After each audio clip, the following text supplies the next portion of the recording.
Hello, my secret queens. Thank you so much for tuning in for another tiny testimony where I come and I give daily devotions, daily testimonies, and daily dose of Jesus here on my channel. So if there's something maybe you're interested in, please consider subscribing to receive all of God's love over here, okay?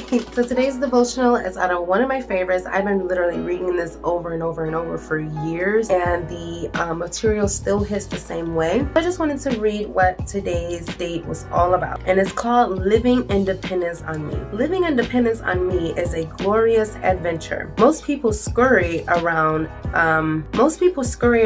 bustling, trying to accomplish things through their own strength and ability. Some succeed enormously, others fail miserably, but both groups miss what life is meant to be: living and working in collaboration with me, Jesus.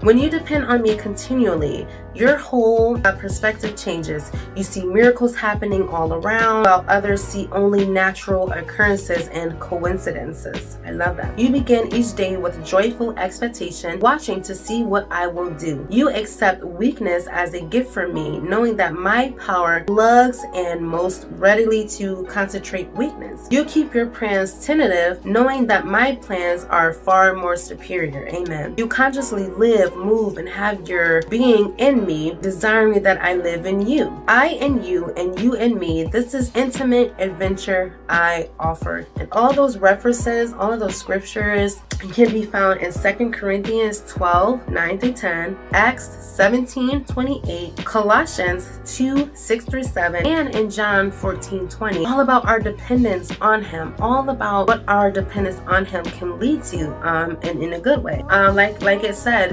when we start to shift our minds spiritually, then we start to look at the world differently. We start to look at things in a more spiritual light instead of, like I said, more like a coincidence or that's lucky or things. I've never used the word lucky. There's nothing lucky. There's nothing by chance. There was nothing probable about God. He is just, He is Alpha, He is Omega, and the Creator. And I will always, and His plan is more superior than mine. What do I know? I can't even remember what I did last week with the family, but I'm going to trust all of my abilities. I'm going to put all of my trust into my decisions. Not saying you shouldn't trust yourself, but we need to make sure that our decisions and that our thinking and that our living is coming from something so much more greater than ourselves, that our teaching, the way to live, and everything can be found right in the Bible, right?